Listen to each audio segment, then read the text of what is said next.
Welcome to the show that entertains and educates. Welcome to the Wolf's Den. My name is Mark Atobry, and today's guest, well, what Michael Jordan is to basketball, what Tiger Woods is to golf, what Arnold Schwarzenegger is to bodybuilding, Ed Coan is to powerlifting.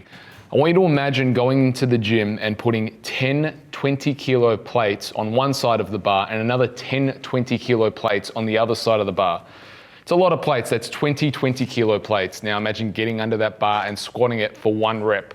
Well, ladies and gentlemen, even if you did that, you still wouldn't break Ed Coan's squat record. Ladies and gentlemen, please put your hands together for Ed Coan. Thanks. Welcome to the show, sir. Thanks for having me, Mark. Thank you. The honor and pleasure is all mine. How have you been finding Australia? Oh, it's always fun. I come here every year, sometimes twice. What's been a career, I mean, there's so many career highlights from you breaking 71 world records, or more than that. Some of them still exist. I never counted. Yeah, a lot. What's been some of the career highlights along the way? Actually, like a lot of my trophies and all that stuff are at my sister's houses, and so I don't really care about that. Records are nice. I mean, the accolades are great, but I can go anywhere in the world and have friends, so that's pretty cool. That is very cool. In terms of gifts, in terms of powerlifting, you know, some people talk about levers. So, I mean, one of the gifts that you have is the size of your hands. Amazing. Can we get a close up for the camera? These are just ordinary hands, Ed Coan hand. How instrumental, just on that topic, do you think it is to be set up? Well, you never have to worry about a grip problem. Yeah. But I think overall, just by being able to grip things tighter has a certain effect on your whole upper body anyways. Just by being able to squeeze goes through your arms, your shoulders, your lats, and stuff like that. But if we talk about the anatomy of someone's, you know, outside of grip, obviously, some people talk about, you know, if I've got long arms, therefore I'm going to be a bad bench presser. That's bullshit, because I have really, really long arms too. I have a long torso and short legs. So it really wasn't as advantageous as people would think because of the way I lifted. But if you're smart enough, you find a way to use your gifts in the right manner and technique to complement your sport, or with me, it's squat, bench, deadlift. So it's not just about, so in terms of achieving that world record, you think it's more about what you put into it rather than just, you know, being set up for something? Yeah, I mean, everyone can train hard, but you have to train smart, and then you got to find the right position for your body to be in for how you're built to get the most out of it. Now, if we can talk about like the Ed Coan training system, because a lot of people talk about their training systems, whether it's 5x5 or 5-3-1, wave loading, etc. You were very much, from what I understand and speaking to you, is it's all about the way you felt, but at the same time, you did blend into that. You pre-planned all your numbers ahead of time. So if you just speak to the guys and explain. I would have, if it was like 10, 12, 14-week training cycle, I would have every set, rep, weight, exercise planned out beforehand to get me where I wanted to go, and I would never deviate from it. But I'd know that before I even started the training cycle. You can't go in the training cycle and change anything, because then it changes your goal at the end. Changes the result right away. So you said something at the Strength Summit, which was over the week on Thursday, and you said the way you live your life is also the way you trained, and that's with a plan. Yeah. How did you get to those numbers though? So, you know, I mean, like number one, so if we wanted to mimic and model you as you know, you're the peak of the sport, and we wanted to model you as you know, obviously the lifter, and we want to decipher what you actually did. Where do we start? Like how many days a week would we be training? Do we prioritize? I usually only train 4. Okay. And how would you set those up? A squat day on Monday. Tuesday would be bench day with accessories, a lot of tricep work. Wednesday would be off, Thursday would be deadlift and all back work. And Friday would be another upper body light day with extra accessories in there. What were your go-to? But see, I treated my compound accessories, my heavy ones, just like my main lifts. Because at the end of the day, if I've gotten stronger in all these extra lifts, I've gotten like a big strong suit of armor. Wherever you hit, there's a chunk of muscle and strength there that complements all the other lifts, so there's no weakness. If we were going to write a book, you know, the Ed Coan system, and try and decipher that of how do you come up with the numbers? So let's just say, for example, I want to hit a 260 kilo deadlift. My best deadlift right now is 240 kilos. Or even, you know, let's round it up and say 300, right? First, it has to be doable. Right. You're not going to go from 240 to 260 in a training cycle. So where should we be aiming at then? What you would do, you would give yourself an estimate, and you may have to write it down a few times. I used to write my training routines down dozens and dozens of times with different numbers until I found out what was doable. Well, you start at the back end, the last training week, and then you just work your way back, sets, reps, weights, and all the other stuff, and see if everything is doable from the start when you get there. If not, erase it, start over again, write new numbers in, till you find out what's going to be doable. So what would you expect if you're using my example of 240? What would you try and achieve in a training cycle? It would depend on how new you were to the sport. It would depend on injuries. It would depend on how I watch you, how your technique is. If your technique's off, well, once you have a technique change for the better, well, you're going to have a chance of it going up even higher.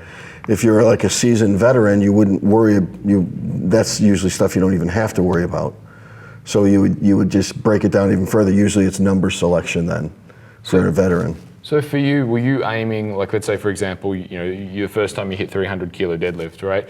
Were you going then, I'm going to try and get 310, 320? What was there a thought? Yeah, I would look at what I did the previous training cycle, and I would just up it a little bit at the start.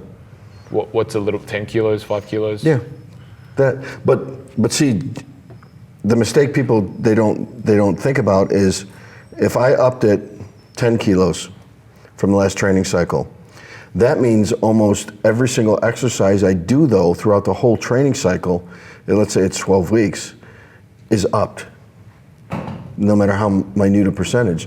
So look at the total volume and total weight added the whole training cycle and how much more you lifted, that adds up in different spots. So it's not like I just added 10 kilos onto the squat. Well, I added extra weight on bent over rows, on stiff leg deadlifts, on squats, on pause squats, on overhead presses, on you name it. I added weight to that the whole time. So as a cumulative effect at the end, it wasn't just 10 kilos. You see what I mean? Yeah, I get what you mean. The whole total tonnage of that. Yes. So how long would a workout for you, like, when It depends on how heavy I went. Right. Yeah. The main exercise I would take more time, and then the other ones I speed it up just a little bit. Shortest workout, longest workout? Shortest workout could be just an hour and a half. And longest? 3 hours. Right. And did you have a warm-up, like what was your rituals if we were going We to didn't know. See, no one knew. The only thing people knew back then was just a little bit of stretching stuff and some just warm up on different exercises. No one knew anything about mobility or anything back in those days. Do you think that was, was it to your detriment or was it actually to your favor that you were staying kind of functional tightness for powerlifting? A little bit of both, because you start learning different ways to do things to warm up and to stretch properly to get yourself to where you want to be. And sometimes people get too, I would say, anal about having to do the newest thing that Kelly Starrett puts out or this guy puts out, or you got to try this shit. And instead of concentrating on what does your body really want and need that's going to benefit it. So I know there's a lot of powerlifters who'll be watching this on YouTube and listening to it on the podcast, and they've probably watched a lot of your stuff, and everyone's thinking the same thing. Well, at least I am. From my perspective, is how did you do it? Because your records, for the most part, probably won't be broken any time in the near future, especially at the weight class you did at the 100 kilo weight class. How did you do it, Ed? It was actually really simple, but it's how you apply it. Like I said, when you pick all the right exercises and all the right weights and stuff like that, and pick your assistance exercises properly to work on your weaknesses in the off season. That's all my off season was weakness training. That's the genius part of it. So look, if you do 4, 5, 6 training cycles, however long you had them in a year, and just do that for 5 years and pick all the right weights and do all the right exercises the whole time, what are you going to look like after 5 years, and how strong are you going to be? Amazing. It's pretty cool. But then I suppose that begs the question of, okay, well, how do I come to the conclusion of the right weights, and then how do I come to the conclusion of the right exercises? Just look at where do you stall at in a lift, and what does your physique look like? Right, and when you say what your physique look like, it's where you're lacking muscle. That's where you should attack. Usually, I mean, I was brutally strong from here to here, so my whole off season was a closer stance, high bar Olympic lifting squat all off season. It was deficit deadlifts with no belt, or stiff leg deadlifts on a deficit with no belt. It was benching with my feet up in the air. It was more close grips and shoulder work. And you've also said about that with your body and having long arms, a lot of the time people would say, shorten the range of distance on the bench. For you, your best bench was, I know you've said before that you've benched at multiple different grips and widths, but your best bench was with a close grip? Yeah, the closer grip, yeah. Yeah. Just where my strength was. Which goes obviously in contrast to what what you're taught to believe. Yes. Yeah, so not many people, or there's very few people in the world, it's probably 0.01% of people in the world have achieved what you've achieved, obviously not just in powerlifting, but in anything in the world. What life lessons, what are some tips to that success, that level of success? Take your time and stick to the plan. I didn't worry what anyone else did. I only worried about myself. As long as I could get better, that's all I cared about. So when I went into a contest, my idea was, what can I do today and not miss? I can't do any more based on what anyone else is doing. It's only what my body could do, so I didn't care about it. Let's go into the genesis of Ed Coan. As a child, were you a particular skinny child? Were you picked on? Bullied? Short, yeah. 4'11", 45 kilos when I entered high school. So where does this passion and pure love for powerlifting come from? Well, I was pretty introverted, so I tried to bodybuild, and then I met Arnold. And when I turned around, my head was in his chest. So I couldn't be Arnold, so I tried to be Franco because he was short and he liked strength. Then I saw Bill Kazmaier lift on TV on a powerlifting meet, and I was like, well, you could be that big, that strong, not have to diet like that and wear those skimpy trunks on stage and pose. So I tried that, and I just loved it right away. Was there ever a fear element with the type of weights that you were lifting? Did fear ever come into your mind? More apprehension than fear. As long as I set up properly, then the lift was going to go how it was supposed to. So what? Because my training dictated that already. If you're working with athletes, again, say powerlifters watching this, who, their PR, they're coming up to their PR, or they're getting numbers that they haven't done before, what's your advice? Just make it feel light. Really. Yeah. I treated light weights like I did heavy weights. So it was always the same way done. I could walk out of weight. I could walk up to a deadlift, set up for a bench. Everything was exactly the same all the time. So that variable was already gone. So there was no negative thought walking up to the bar. I didn't need to be slapped or need ammonia or anything like that because I was confident. Why don't you ever use ammonia? Well, why do guys use ammonia and why didn't you? My personal reason is I think people need it to break negative thoughts. Have you ever coached or seen lifters using it and you pulled them aside and said, hey. What a waste of energy. Yeah. Save it. And then like psyching up to the bar, you never did that? No, I didn't have to. Have you ever brought something like a powerlifter aside and say, hey, I'm Ed Coan, stop doing this? Save your energy. Yeah, and they listen and they go better? Or? Usually. Yeah. So it would be a mistake to then over-psych up It's ammonia. A waste of energy, mental and physical. Now the wraps that you used to use to squat, can you talk a little bit about that? They were just old cloth-like 2-meter knee wraps. Not to the same standard of... No, not even close. We didn't even have knee sleeves back then. They weren't even invented yet. And how are your knees today? Well, after I made the mistake on stage of setting up wrong, I blew my patellar in half. I've never had a knee problem. Can you tell us that story? When I set up, and we used to have to walk it out like men. No monoliths. As I set up too fast and I put right leg out just a little too far. So on the way down, it started coming in, and I was like standing in front of a train knowing it's going to hit you. And it just snapped in half. Now, what did you say? That's a YouTube video. Yeah, I actually had to watch it. Yeah, Ed Coan injury. Yeah, what did you say when that happened? Oh. I kind of screamed at first, but then I realized when it snaps in half, everything goes dead. So I didn't feel a thing.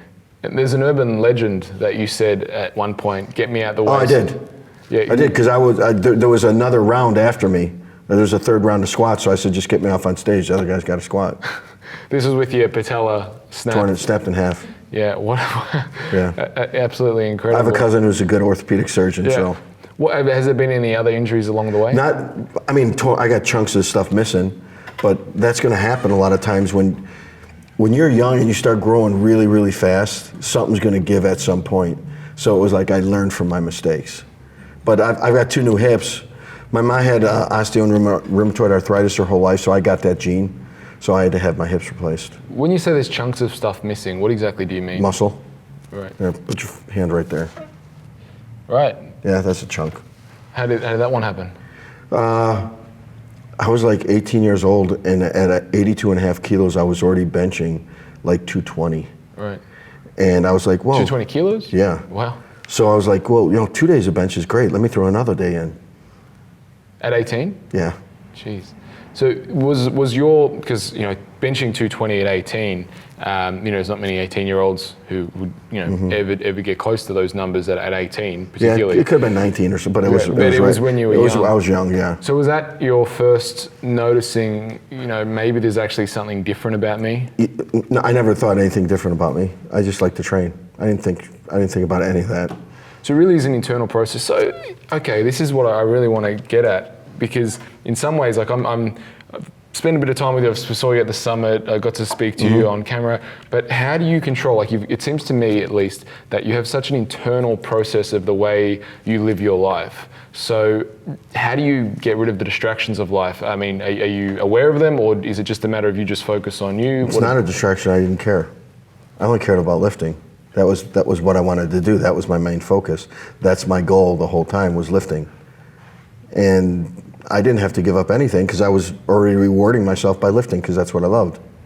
So how would a day look like for you back when you were just lifting? I slept a lot.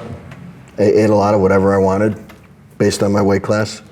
My rationale with my diet back then was, well, if your mind controls what your body does, I'm going to keep my mind really happy.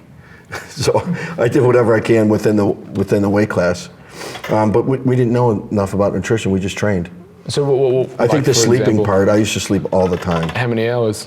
Never counted. But like when you say like you'd go to bed, so you train, what time would you normally get up and Usually train? in the morning. Yeah. I would be at the gym by 10. Okay. And then there'd be another 2-hour nap in the day, before and after meals, and then little TV and whatever else at night, and then back to sleep. Were you working at that stage? Or? Not really. Yeah. When you did start working, what was your profession? I just trained people. Yep. And a lot of them went on to powerlifting comps? Some, but it was more about people wanting to feel and look better. Not all of them even competed, but they just wanted to be strong. If we can go back to the topic of injuries, because I know it's hit me. I mean, are they inevitable in powerlifting? No. Okay. Some people say yes, I say no. If you do everything the right way, you're not going to get hurt. And I know a mutual friend of ours, a great guy, the guy in powerlifting, Emad. I'm going to have him on at some point and interview him. Good luck trying to get him on. Yeah, I know he's agreed, so I've got it on here, and so I'll get him on. I know I will. But he's a guy. His story is absolutely incredible. Blows my mind because he had 3. His arm. Yeah, severe injuries with his arm. Yeah, spiral fractures and stuff. Yeah, and came back. And so I suppose the question is, injuries, they're setbacks, you're on momentum, and I don't know if it's happened to you. Well, it has happened because you were squatting and you had the snap. How did you motivate yourself to get back? All right, now I'm not squatting, my 400 kilos. It was no big deal. I just wanted to come back. So I did what I had to do to get back. But if you just take your time. If you don't take your time and rush it, you're not going to get back to where you were and what you love to do. So I was just focused. It's how bad do you want it? So the internal process of, all right, I want to hit this PR. Let's say it's 400 kilos. I snapped my knee. I got to start back again. No big deal. What was the time frame that you thought you'd get back in? I didn't squat for 6 months. Then as soon as I did it, just boom, went straight back up. Right. I gave myself time to heal the right way. So you allowed the 6 months, didn't stress out about the process. No. It's kind of completely the opposite. I never even looked at my leg for 6 months. I didn't want to look at it. All right. Was that a psychological? Yeah. Because it would down spiral? Yeah, it would probably make me depressed. So I was like, no, don't look at it. Just as long as your range of motion is coming back, you're starting to get back strength, don't even worry about it. Were you training during those 6 months? Yeah, every other thing I could do, yeah. It's just not legs? All my upper body stuff, yeah. And a little bit of the other leg. Yeah, single leg. Yeah. Like lunges you probably just light leg presses, leg extensions, leg curls, little things. So again, what advice? Like, you must have had it heaps of time. Hey Ed, I'm injured. I feel really bad. I'm in a depressed state. Blah blah blah. What do you say to those guys? Do you want to get better? And if they say yes, they say yeah, cool. Take your time. Whatever the doctor tells you to do extra at home, and don't try to go too heavy. All right. Too many people try to go way too heavy right away. They test it, which is a mistake. You don't test it. When you come back, you just slowly move up according to how you can do it. You don't say all of a sudden, well, let me see how this feels. That's not a good thing. So the mindset for you, you're really just happy powerlifting, but I mean, there's something to your mindset that I'm trying to deconstruct in that you've reached such a high level, and it doesn't necessarily, this question relate to just powerlifting, but let's take business, bodybuilding, any sport. What is the mindset that you think, what is your mindset, and what do you think is the mindset to create a champion? It's how fucking bad do you want it? If you want it, then you have to earn the right to have it too. So you got to put in your time, and that's it. Whether it, if it's business, well, then you stay late. Well, then you study later. Then you figure out. Then you say, well, fuck, I don't need this meal. I got to get a meeting. I got to do this. You sacrifice a lot of shit to get to what you want, so you can live your life the way you want later. And food for you, you said there was a balance of keeping yourself happy. What's your favorite foods? Like, what would that look like? Well, favorite cheat food is a hot fudge sundae or donuts. But usually, like now, it's just meat and rice. More stand effort eating vertical diet stuff that keeps it simple. How many calories would you be eating back when you were? Never counted. I could look in the mirror and the scale. That's all I cared about. Let's talk. How do I feel in the gym? Yeah. There. And was there a routine with your food? Not really. When I was hungry, I ate. Supplementation wise? Very little. Very little. Most of the stuff back then was shit anyways. You end up just spending more time on the toilet shitting out your money. True. Is that something with Stan Efferdine, have you been looking into more with supplementation wise? Yeah, I traveled and we did a bunch of seminars together. So, I mean, he's on speed dial, so I can ask him anything. Yeah, what have you brought into your routine now? It's more just keeping it simple. I watch what he does and I learn what the vertical diet's all about, and it just makes it a lot more simple. There's good, there's better, and there's best. I try to stay to the upper part of better. The best is for someone who is like at the top of their sport and has this huge goal that they have to compete that's at the end. I can maintain better for a lot longer period of time than I can maintain best. So it makes me a lot healthier along the way. Supplementations, have you added anything? Little shit, just vitamin D3 and some other little things. And that's pretty much. That's it. That's it. That's it. Coming back to the rules, I suppose, of powerlifting. This is something I spoke to Sebastian Oreb with, and he quotes like the Lillibridge family, for example. The rules that apply to, say, someone who's super strong, squatting 400 kilos, there are different rules for someone who's squatting only, say, 200 kilos, and there's different rules to say someone who's over 100 kilos. Well, usually someone who squats 400, they have better technique and a little more knowledge of the game. They've been doing it for a long time. They have some experience. Someone who's not squatting that much, if they're large enough, like if you had a little guy squatting 200 kilos, well, he might have been doing it for a long time. But in general, someone who's doing that doesn't have as much knowledge and experience behind them, so they have to be careful more. What are the most common mistakes that you see? Let's go through each lift, but what are the common pitfalls that you see, like a squat? Technique and people going too heavy. But it's pretty much across the board. Yeah. Yeah, and I mean, obviously there's a lot of good coaches where people, go to a powerlifting comp, and the thing I love about actually competing is it tells you if your technique is actually any good, because you have to squat to depth, you have to bench properly, you obviously have to deadlift properly, lock it out. My thing is it has to feel really natural and look really good for your body to do it the way it wants to do it. So there's no really set perfection, it's more perfection per individual. In a study, like I've been privileged enough to meet a lot of high-level athletes who have achieved great things. One of the universal truths is almost paradoxical, which is find out what works for you. So people say, find out what works for you, and it gets thrown around a lot. But then at the same time, find out what works for you. There's not a lot, say, for the beginner watching this. They don't know what's good for them. Exactly. So right. That's why you need a coach, or you just got to take your time with lighter weight. Have you seen any, what are the universal truths? Like someone watching this go, right, this is guaranteed. What are Ed Coan's guaranteed principles? Just take your damn time. Take your damn time, focus on technique. Yeah, and build a huge base. I went, after each contest, I went back and did power bodybuilding shit where I built a bigger, stronger base. I love that term, power bodybuilding. I feel like a lot of the time now in today's routines, we're not really seeing as much power bodybuilding. You're seeing a segmentation of bodybuilders, and they're the powerlifters. Where I think it kind of has gone in waves almost. Like it used to be everyone all together, then separation, then everyone came together. A lot of people like at the beginning, my routine was more reps, more different exercises, less rest. Well, now it's called a hypertrophy routine, and they charge you an extra $50 for it.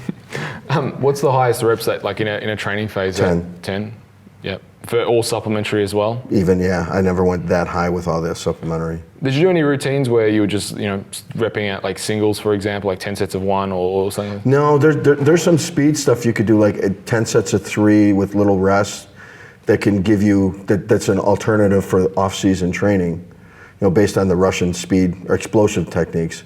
They were not as much into speed as they were on explosiveness. So you don't. It doesn't have to be necessarily a lightweight. As long as you forcibly try to explode and drive through that bar, your brain's still reacting and causing a response to make you more explosive. So who are your biggest influences? I suppose what systems is in like Russian, West Side? Powerlifting USA. West Side wasn't even around then. Louis wasn't even a West Side. There was no West Side then. There was a friend of mine named Doug Furness, who was a really good powerlifter and athlete. And I would say Fred Hatfield. Right. In the foreword of your book, which is Ed Coan, the man, the myth, the legend, Scott Fitzgerald wrote, "It was a body capable of enormous leverage, a cruel body." My first question is, well, who's Scott Fitzgerald? He was a famous poet or something, writer back then. Right. And way back then. Oh, so that wasn't way before me. Way before me. Yep. And he's the forward saying it about. But who actually put that quote in that book? Marty Gallagher, the guy that wrote it. He's big on quotes. Yeah. That and samurai quotes. Yeah. And how was that process writing that book? Just tons and tons of interviewing, and then going back and looking what he wrote and redoing it and correcting what he wrote compared to what I thought and how it looked on paper. Is there anything in that you kind of look at and go, I want to add more to it? Oh, there's a lot more now. I mean, just the interviews I do now, the stuff that we're talking about now isn't really in it as much and explained as much. Well, if you could rewrite it, what would you add? Like, is it something particular? A lot more in-depth mentally in the process-wise. Mm-hmm. Like such as? Exactly the shit we're talking about now. Oh, awesome. Yes. Yeah. Go us. So some of the people I've spoken to, and I mean this is more of a compliment more than is a question, but they've phrased, I've asked what made Ed Coan so great, because you're a very humble guy, which is just it's quite amazing. Well, you are who you are on the platform. After that, I mean, I can't run the business the way you do. I can't change the oil in my damn car. Yeah. So someone's always better at something. Yeah, but it was this perfect marriage of being kind of born for it with the absolute passion that this is just what I want to do in life. Mm-hmm. So when you were a kid and you started getting into sport and that kind of stuff, and it was being small essentially. Yeah, I played all the sports: basketball, baseball, football. Did you ever get into like any combat sports? No, I've been doing that for a bunch of years lately. When I retired from powerlifting, I wanted to be able to move more and be a little more athletic. So if we were looking at the whole argument of correlation, causation, all this kind of stuff, and we looked at your childhood, I mean, you've got brothers, sisters? Yeah, I've got a brother and 3 sisters. Do they have a natural affinity to strength? Yes, my brother and 2 of my sisters.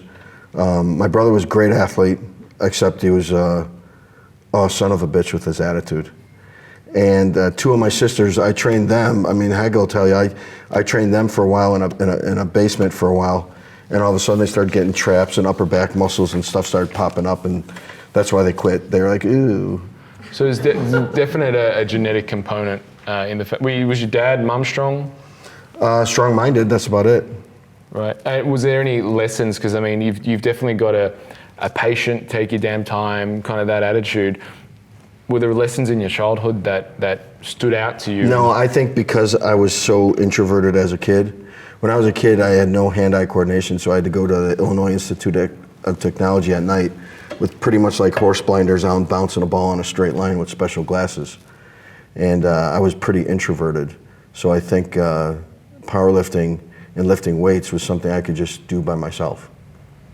So it was that was going to go into my next question, which is what is it exactly that you love about powerlifting? What lights you up? Just you, it's you. I mean, it's you versus weights, and that's it. How do I get there? I like the process of training, the physical part of it. Like I said, that was my reward. You know, straining my ass off in the gym, shitting my pants during a set of squats or whatever, throwing up, getting bloody noses. All that stuff was a reward. Actually, I loved it. I loved the whole process of it. Can you tell us the poop story? Sure. Yeah. I did a set of 5 reps with 410 in the squat. And at the beginning, it started. But the way I thought was, if I stop now, I have to come back and do the set. So I finished, you know, like, Play-Doh? You know, the Play-Doh machine where you go like, that was me. So it was like clean up afterwards, and that was it. But how many people would shit in their pants to be able to do 900 pounds for 5 reps? Quite a high percentage. Yeah. And that was it. But, you know, tons of bloody noses and this and that, and that's fine. The bloody nose actually knew that you were I had to have it like cauterized 3 times before. Yeah. But the bloody nose is actually a sign for it's you. It's a fucking turn on. Yeah, you're like ready to go. Yeah. Yeah, this is it. Mm-hmm. Amazing. So the level of passion that you have for the sport is truly, truly admirable. Were there any dark times, or were there any times you wanted to quit? Were there any times like what kept you going for, you know, over many decades, whereas 4 or 5 decades? There was nothing bad enough to make me want to quit. Nothing. That's what I mean. It saved me. It's part of who I am. So let's say, for example, life lessons, because sometimes the perception to the public, and I hope this video goes out and it gets spread, but the perception to the public, anyone who kind of trains in the gym, whether it be bodybuilder, powerlifter, strongman, they're just meatheads, right? Mm-hmm. What are the life lessons that the iron has taught you? Ed Coan is a doctor of physical therapy. I there you go. You know what I mean? Andrew Locke, all the guys, they're highly intelligent people. Yeah. So they're just smart meatheads. Yeah. But anyone that has reached that high a level can't be that stupid, really, because they're smart enough to learn how to get there. It's not just you have an athletic ability to get there. You have an athletic ability to be good, maybe really good, but you don't have the athletic ability to be the best unless you take your time and do shit right. But I suppose more to the point of the question, what are the life lessons that the average person from, so your experience from lifting, what are the lessons that the irons taught you? I became a student of the game. I know everything about every powerlifter and bodybuilder and strongman from freaking 50 years ago, if not more. And I studied everything all the time. Correct me if I'm wrong, but basically if I was to distill everything that you're saying, really the rules to the game of success at any high level is, number 1, absolutely love it. And if you don't absolutely love it, go home. Mm-hmm. Because if you don't absolutely love it, you're not going to enjoy the bloody noses, the shitting the pants, the broken bones, everything, the sweat, the tears. So you're going to give up. But when you actually love it, then it's your responsibility. Because now. I always knew I could get better. I didn't retire until I knew I couldn't get better. What was that like when you thought, I can't get better? That's fine. Right? Then my time was up. That was it. I didn't want to be a tragedy. I didn't want to be the old boxer that comes back and looks like shit. The Ric Flair. Yeah. I didn't want to be the George Foreman that comes back at 50-something years old and tries to beat up a young guy and looks like crap. And then you have your own ego that you got to deal with. I just want to be a little bit of who I was, look pretty good, and not have too much pain. I'm fine with that. Well, that's truly remarkable because let's say, because guys getting to the end of their career, they don't know when to stop. No, I'm happy with the way I did things and the weights I lifted. I probably could have done a little more if I changed a couple little things with injuries and some fuck ups I did, but that's all part of it. And I learned from that. So I can pass that on. What would you say to a guy who's struggling to pass the torch? Or was there a torch passing for you? Did you see a younger guy and go, he's going to be? No. There's plenty of strong people in the world. They're going to go no matter what anyways. But no, I didn't have to really mentor someone to say, here, take this. No. It was just everyone didn't have to worry about taking second anymore. So I'm not sure if you've seen the Wrestler, the movie. Yeah, I did. Yeah, so yeah, that's pretty sad. Yeah, using that example metaphorically for guys in anything, powerlifting or wrestling or even bodybuilding who aren't, well, what advice do you give to the older guys who are struggling to give up that spotlight? How good do you feel every morning? You don't. How happy are you doing the sport that you're doing in that much pain and you can't do it as good as you used to? It's not really that rewarding. Not at all. You didn't get into it to be a tragedy. You got into it to be a success. You know, I don't need to go back now and go to Pro Raw next year and steal some Masters records and shit like that. I don't need to do that. Let the old guys do that. Simple, but very, very, very profound. It's just you know, why did you get into it to be the best? You can't be the best anymore, and you keep going downhill, and your body looks like shit, and you feel like shit every fucking second of the day, and you're not happy doing it. You gotta be happy. I can go in the gym and be really happy doing what I do. What year was it when you realized that for you? Well, 2007 is when my first hip, when that started acting up. Then I waited some years after that before I had it done. But it had started. So 2015, with that said, as a segue, in 2015 you squatted 300 kilos. Can you tell us that story? Oh, that was in Sydney. The guy putting on the meet came to me the night before and said some Russians have bowed out. He goes, I'm just gonna do a light squat because everyone knows me. He goes, would you do the same? I said, sure, what are you squatting? He says, 300. I said, okay, that's easy, I can always do that. And so after I did that, it was so easy that, and that was just with knee sleeves and no knee wraps. And I said, that felt really good. And Haga says, get off the platform then because you're gonna wanna go more. Yeah. I didn't have to prove anything. Have you done anything similar to that level, like after that? Oh yeah. Yeah. Just in training, just a little test here and there. But I don't do that anymore. I just train hard. I'll figure out a way like, when I train today at Iman's place, I'll do a high bar, close stance, pause squat, Olympic lifting.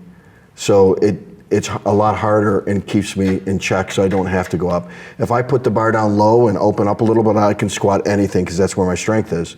But that's where you're gonna, you know, get in trouble too. How much weight will we be using today? I have no idea. All right. I've been on my feet all week, so I don't know. So it's just based on feel? Yeah, I'll just go up and have some fun. So like literally, like as we're speaking now, you're going to train in a couple of hours. You don't have a process of how much actual weight you're going to put in the bar. But back in the day, well, obviously everything was written. Yeah. So. Yeah, now I don't have to worry about that crap. I don't have to compete. So now I just go, what do I want to do today? And sometimes I'll do like mini training cycles of 6 weeks or something like that just to go up a little bit, but nothing too crazy. So we're coming back to the topic of food, because I just want to kind of rehash this, is really it was just a case that you ate what you wanted in the confines, that it was still good food, but you, more importantly, within the weight class, you ate what made you happy. Mm-hmm. What were the foods? Oh, you know, you've already said the sundae was one of the things, but as a staple, and I suppose as a generality, meat. like was it meat? Meat. Every night before I went to bed, I had a steak, like at midnight every night. So you go to bed at midnight? Yeah. And wake up about? 8:30. Okay. Yeah. Nice.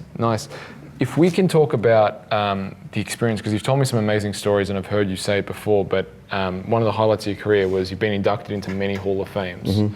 So what was the first Hall of Fame that you're inducted to? It's one of them is the United States Powerlifting Hall of Fame, and the other is York Barbell Hall of Fame, was pretty cool, because Arnold and all the old bodybuilders, strongmen, and powerlifters are all in there, all the OGs of the sports. Yeah, you showed me the photo, or I think I saw the photo of all the people who, and I think Evander Holyfield was... That was at the Arnold, that's the Arnold in Columbus, that's the International Sports Hall of Fame. That was with that one. Was that ever a goal, to be inducted into the Hall of Fame? No, I just wanted to get strong. Well, what did that mean to you personally? It's really nice to be accepted by your peers that say you're one of the best ever. Well, the best ever. I'll let them say it. The best ever. So rules to greatness: have a plan, stick to the plan, love what you do. Mm-hmm. Am I missing anything? You can't miss then. You can't miss it. Everything you do has to be doable though. You know, in a training cycle, every week builds upon the next week. And then you get what you want. You can't say, jump from here and this felt great, so I'm gonna go up to this level. There's a process in training in sports, just like there is in business. You can't jump a process. You have to take your time and get there. True, and you learn a lot more too. Interesting thing, just as a side note, because a lot of guys and girls, particularly nowadays and age with supplements and that, they like to jack themselves up with caffeine and all who knows what sorts of things. You're not a coffee drinker at all. No, very rarely. Once in a while, when I travel long, I'll have a half a cup of coffee. That's it. So before a workout, Don't need it. Rituals? Sometimes I'll take 2 sips of a Monster and that's it. right? If that, I don't need it. Any rituals that you'd have? No, Before a meet, any rituals? no. And I know a lot of guys, when they're competing, they kind of, their persona maybe changes a little bit. I get One of the quiet. things- I would get quiet because everything gets internalized then. I gotta save my energy, all my mental energy for what I want. Night before a meet, was there a food that you'd go to and eat? No, it was all based on body weight. So if you were low, well, for instance, what would you be eating? Pasta. And if you were high? If I was high, it would be like chicken breast and a salad or nothing. And would it affect your lifting? No. Because your weight, you'd always stay relatively close anyway. You weren't dropping huge amounts. And Yeah, having to the sauna. most I would get above weight would be like 5 kilos at the most. Did you ever have to do sauna? Yeah. Yeah. At the beginning, no one knew about water loading and all the easy stuff now. It was just almost dieting, and then the end was almost like an old wrestler sitting in a freaking sauna. Has there been anyone who you've met that potentially influenced the way you see training or started to train? Like you had your system, but was there someone who you met and thought, I just read the magazines. That's it. I just figured it out for myself. When I first started, I maxed out twice a week on the squat till I hit 500 pounds. Then I was like, well, it's not going to go any further, and my legs are still skinny, so I better do something. So what did you turn to for that? It's power bodybuilding. And was that something you read? Was that like... No, I just started doing it myself. Now, one of the things that I like to do on this show is do kind of the word association game. So, for instance, if I say superhero, you might say Batman, for instance, right? So, you ready? Sure. All right. So it's a word or a phrase or a sentence. If more comes to mind, obviously, go for it. But favorite athlete? Bo Jackson. Who's Bo Jackson? He did American football and baseball at the same time. He's that guy I think I've seen Just clips do of it. him. Yeah, and his clips are pretty phenomenal of Yeah, him. he was amazing. He gets the ball and just runs and Yeah. literally jumps over people. And, Yeah. yeah. Or he hits a home run, then he takes a bat and snaps it over his knee. He's definitely, if you haven't checked that out, amazing, worth watching. Career highlight. Me? Yeah. I like the Arnold Hall of Fame. Yeah. Career low light. Blowing out my knee. Something most people don't know about you. Probably because I'm actually really introverted and quiet. Tea or coffee? I think I know the answer. I would rather have tea than coffee. Which tea? What type of tea? Don't even know. I had one when I was in Kuwait. I was sick as a dog one day, and they gave me some type of tea, and it like cured everything the way I felt right away. I don't even know what it was. Nutrition for powerlifters. It's not that different from bodybuilders, except I think you have to keep your fats a little higher, and carbs are just based on depending on how much weight do you want to gain, and what are your energy requirements. One fitness, bodybuilding, powerlifting mag everyone should read. The old Powerlifting USA magazine. If you were an exercise, what exercise would you be? A bent over row. Really? Why bent over row? It was one of my favorite exercises. Yeah. Yeah. And when you're doing the bent over row, were you going all the way to the floor? Were you pulling from blocks? How were you doing? I would either way, standing on a block or standing on the floor, I wouldn't let it touch the ground. I'd do them with no belt. Okay. So was your back you rounded or raised a little bit? Yep. But So locked you're in. happy with locked in but rounded a little bit. That through the lower developed back? my core more than anything. And where were you pulling the bar to? Low. Low. So you're Yeah. more pulling Yeah. the lats in. Yep. Letting the shoulders round forward a little bit. Yeah, because where do you put the bar when you squat? Where do you lay down on when you bench? Where do you pull within the deadlift? Right. So that was a go-to staple. If your shoulders hurt, you can still walk around, sleep, do whatever you want. If your knee hurts, you can do the same. If your back hurts, you can't do anything. What day would you put them in on? Deadlift day. Yep. Not squat day? No. Not chest day, deadlift? Nope. And you do them directly after deadlift? Yeah. Yep. And how much? What's your record for a bent over row? 260 for 2. And wide grip the same as you'd bench, or you'd bring it in? It's fairly wide. So it's to mirror your bench, basically. Yeah. So it'd almost be like the way you would Well, do it was it. more comfort than anything, because if I went too close, it was just so much bicep and brachioradialis because of my long arms. Right. So if I try to picture it in my head, the way you try and do it is almost the setup that you would use for a bench, but you actually know because you're pulling here. Hey. You're just pulling lower. Yeah, got it. Favorite exercise, I think we've already covered, Yeah. but least favorite exercise. Curls. Is there a supplement that you can't live without? No. Doesn't sound like it. No. Overrated or least favorite supplement? Protein supplements. Something that you'd like to see more of?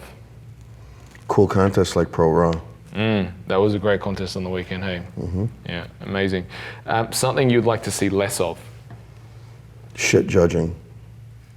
Was there a couple of bad calls? No, there's going to be a couple of little bad calls in every contest, but some places, like, there's way too many bad calls where people go and get shit passed. Yeah, not locking out. No, all there's that a lot kind of stupid stuff. shit. A respected peer. I'm here, so I would say Emad. A biggest myth in powerlifting. You have to be big to lift weights. Because you Big broke weights. that. It's there. Yeah, you Well, just outperformed. fucking look at little Ed Coan and Pocket Rocket. At 60 kilos and body weight, they both squatted 227 this weekend.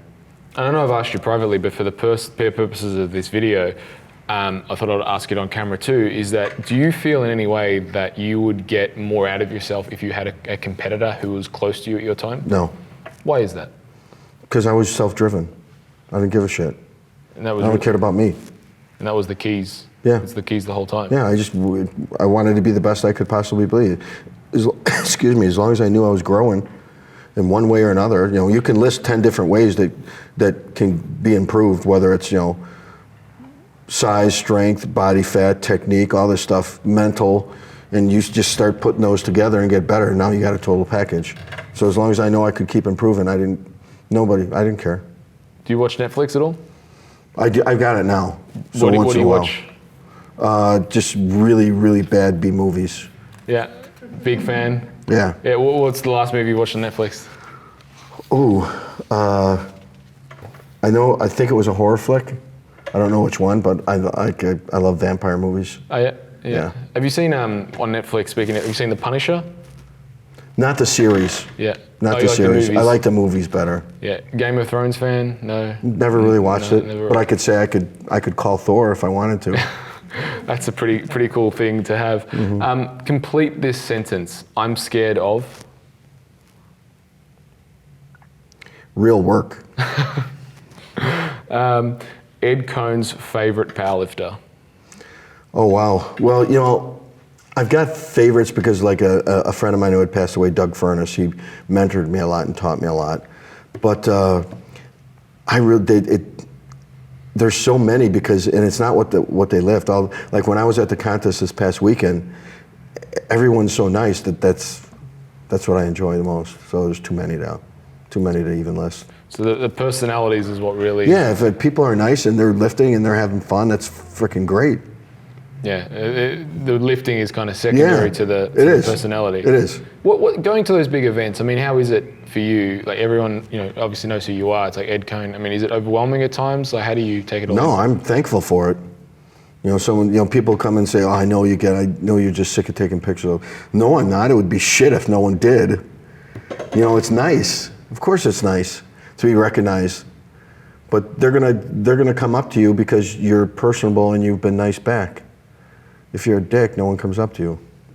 So don't be a dick. For breakfast, Ed eats. Usually red meat and rice. Did I ask you this? Comfort food? Yeah. Oh, yep. And favorite barbell to lift with? Well, see, in the U.S., we didn't have a Lyco and all the other ones like that. So it was a Texas Power Bar, a company from Texas, of course. You mean that's not what you used to lift with? That's what you lift with now? That's what I used to lift with all the time back then. Yep. I've got one of their Texas deadlift bar now. Mm-hmm. Yeah, they've got one of those there. Yeah, Texas Strength Systems, I think it is. But yeah, they had a Texas Power Bar that was used in almost like every single meet. Because a lot of the meets I used to go into were IPF, so you had to have the same bar for squat, bench, and deadlift. Any final thoughts? No. No? No, really, thanks. Yeah, let's give Ed a round of applause. Okay. Folks, if you're enjoying this, stay tuned. We're going to do Q&A round with our audience in just a sec, but this is a great time to hit subscribe on YouTube and make sure you ring that bell for all future updates. Stay tuned for more. Hey folks, I hope you're enjoying this episode with the greatest powerlifter of all time, Ed Coan. It was an absolute honor and a privilege to spend time with Ed Coan and really get to pick his brain. In this interview, I really feel we go quite in deep into what makes the greatest powerlifter of all time tick. Now, I need your help and Ed needs your help too. We want to get this information and this podcast and this interview out to as many people as possible because we believe it can really make a difference. And the way you can support us and help us is very, very simple. All you need to do is subscribe to the channel and send out the video link to all your friends and family on Facebook and Instagram and let them know that we did an interview with Ed Coan and it was absolutely awesome. And hey, look, I get it. Some of you don't like sitting in front of your computer and watching long format interviews. You'd rather listen to them in your car. It's okay. I've got you covered. Just check out and head over to our iTunes account. It's the Enterprise Fitness Podcast. And also for those of you on SoundCloud, we're there as well. Please show your support by ranking us 5 stars or giving us a 5-star ranking rather, and leaving a comment. All that support really, really goes a long way in showing support for the show so we can make more great episodes and get even, well, I don't know if there's bigger guests than Ed Coan because he is the absolute pinnacle of powerlifting, but we can do bigger and better shows in the context of keeping those guests in different fields and that kind of thing going. So support the show, subscribe, and leave us a review. All right, enough of that. For the personal trainers out there, make sure you check out personaltrainermentoring.com. It's your hookup to the information that you need to build your business the way you want it and on your terms. So download the first 5 e-classes to Wolfpack there. They're all on screening and assessment, and I know they'll help you out a bunch. Okay, enough of all that. Let's get back to the podcast with Ed because it's absolutely dynamite. All right, welcome back, folks, to this episode of The Wolf Stand. You're watching with the greatest powerlifter of all time, Ed Coan. My name is Mark Tobury, and we are going to hit back to audience questions with the first question being... With a lot of athletes, you hear that they have visualization techniques. Did you have anything in particular that you did to achieve your goals in terms of visualization? The visualization technique I used was more, I could feel the weight. I could just know the steps, like walking on a squat, how I walk up to it, how many steps it takes, where I put my hands on the bar, how I get one side under, then the other, how I wiggle into it and squeeze it into my body, how I take it off, how I walk it out, but I can feel it. Mm-hmm. A lot of people can see themselves doing it, but they can't feel it. And I think that's a big key. I remember reading that to improve your bench press, you used the behind the neck press. How did you come to that? I hated front shoulder presses. I didn't like the way it felt at all. And all of a sudden I started doing I tried a standing one behind the neck. I didn't like it. I tried a seated one and varied my grip, and I found the right grip to where it felt like I was using my triceps and shoulders to mimic the bench press. Okay, so is there any reason why it actually converted over to increasing the weight in your bench press? I used to go by how it felt. Like, how did it feel with a heavy bench press on the bottom when I started to push from here? That's the same feel I got from a behind the neck press.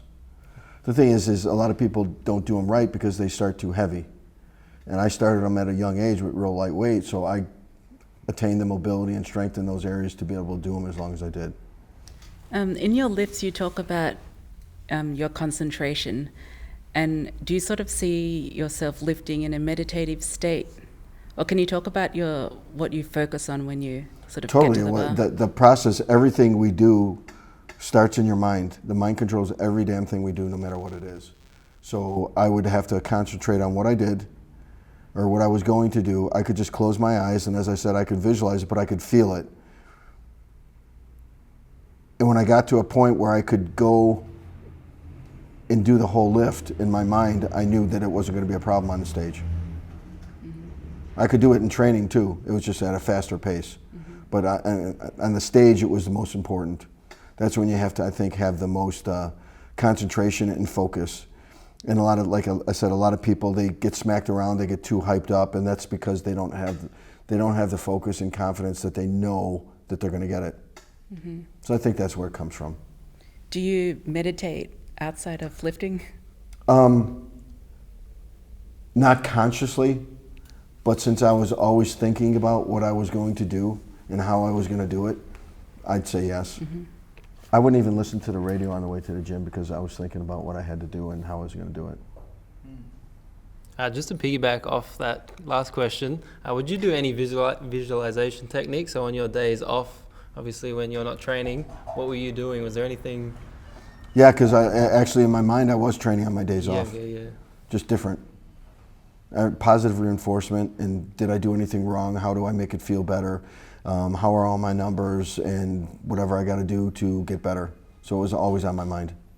And my question is, as the body gets older, where I'm finding myself in late 40s, and what do you do to manage it, keeping up your strength?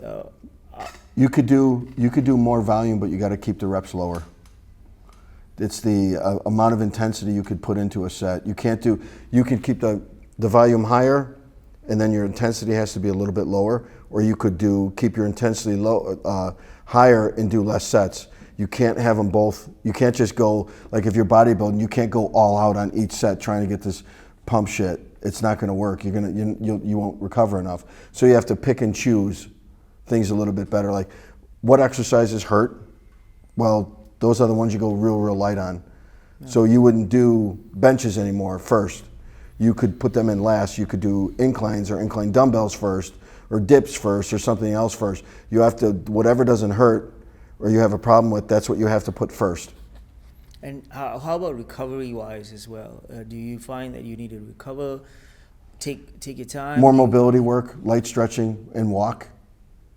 I find that if you're in shape, you recover way better. Right. Yeah. Thank you. You said in your career you were always thinking about your lifts and things like that. What are you always thinking about now? I still think about them. I just don't go as heavy. I just think about how am I going to recover and how do I fix my aching shoulders a little bit better. And some of it is inevitable. Like I said, I have the arthritis gene. So you try to shift and figure out other ways to do things. And like I just told him, I won't start off with certain exercises like I used to. I'll make them at the end. So I could still do them, just not as heavy. Yep. Then I'm all warmed up.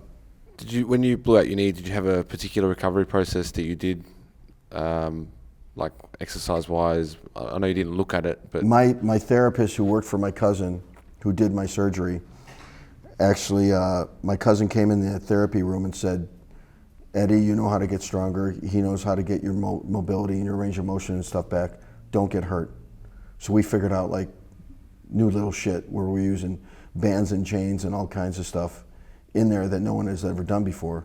And he actually did his doctoral thesis on my knee to become a doctor of physical therapy. So you use a lot of stuff now if you see powerlifters or you're coaching someone to help with their injuries? Like stuff you had then? A lot of times, a reason the guys get injured now is poor technique and poor weight selection because they're not recovering or their form sucks. So now, if you can get your technique really good, that is actually a nice form of mobility work to teach your body how to do the exercise correctly, and you will recover a lot faster. It's only when you have a little bit bad technique or a lot bad technique and you train too hard and you fuck up your central nervous system and you don't recover that you have problems around that. If you do the exercises properly and you don't overtrain, you usually don't have any problems whatsoever. Because a lot of these mobility things and a lot of things everyone does all the time, it makes them feel good for a really short period of time. And they have to keep doing them 2-3 times a day. It's like, well, they're not really working. What else is wrong here? And that has to change. And it's usually a pure form of body movement. I think body movement can fix almost anything. Cool. Thank you. Thank you for watching The Wolf's Den. That was Ed Coan, greatest powerlifter of all time. If you've enjoyed this episode, make sure you subscribe, ring the bell on YouTube, and check us out on iTunes as well. And also check out the previous episodes. And feel free to share, folks. Share this great information on all things social media. And until next time, train hard, supplement smart, and eat well. Bye-bye.